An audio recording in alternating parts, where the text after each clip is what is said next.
ഇതെല്ലാം കഴിഞ്ഞ് കയ്യിൽ പോകാറാവുമ്പോഴാണ് നമ്മൾ എന്തിനു വേണ്ടി ഞാൻ ഇൻവെസ്റ്റ്മെന്റ് ചെയ്തെന്നുള്ള ചോദ്യത്തിലേക്ക് വരുന്നത്. അപ്പൊ ഇതിന് നേരെ ഫ്ലിപ്പ് ചെയ്യാം. ഒരു ഇൻവെസ്റ്റ്മെന്റ് അല്ലെങ്കിൽ ബിസിനസ് ഒക്കെ തുടങ്ങുമ്പോൾ നമ്മൾ പൈസ ഇറക്കേണ്ട ഒരു ടൈമാണ്. അത് നമ്മൾ വളരെയധികം ചിന്തിച്ചിട്ട് ചെയ്യേണ്ട ഒരു പരിപാടിയാണ്.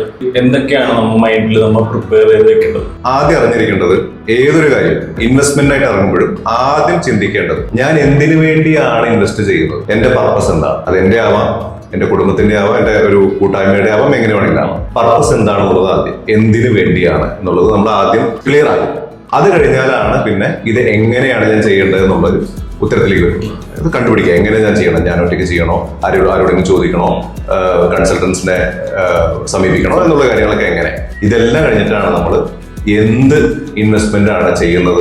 മിക്കവാറും ആദ്യത്തെ 2 സ്റ്റേജ് കഴിയുമ്പോൾ ലാസ്റ്റ് എന്തെന്നുള്ളത് ക്ലിയർ ആവുന്നതാണ്. അങ്ങനെയാണ് വരിക. ഇന്നത്തെ പ്രവണത എന്ന് പറഞ്ഞു കഴിഞ്ഞാൽ ആദ്യം എല്ലാവരും ചെയ്യുന്നത് പൊതുവെ കോപ്പി അടിക്കലാണ്. അതായത് അവൻ ചെയ്തു, ഇവൻ ചെയ്തു, അതുകൊണ്ട് ഞാൻ ചെയ്യും. അത് ചെയ്തതിനു ശേഷം ആലോചിക്കുന്നത്, ഇത് ഞാൻ എങ്ങനെയാണ് മാനേജ് ചെയ്യേണ്ടത്, ഇത് എങ്ങനെ കൊണ്ടു നടക്കണം എന്നുള്ളത് അറിയില്ല. അതെല്ലാം കഴിയുമ്പോൾ ലാസ്റ്റ് ആലോചിക്കുന്നതാണ്. അല്ല, അപ്പോഴാണ് ചിന്തിക്കുന്നത് ഫിനാൻഷ്യൽ ഒരു കൺസൾട്ടന്റിനെ കണ്ടുപിടിച്ചിട്ടുണ്ടെങ്കിൽ നല്ലതായിരുന്നു, നല്ലതായിരുന്നു, ഓൾറെഡി ഇട്ടുപോയല്ലോ എന്നുള്ള ഒരു നഷ്ടബോധം തോന്നും.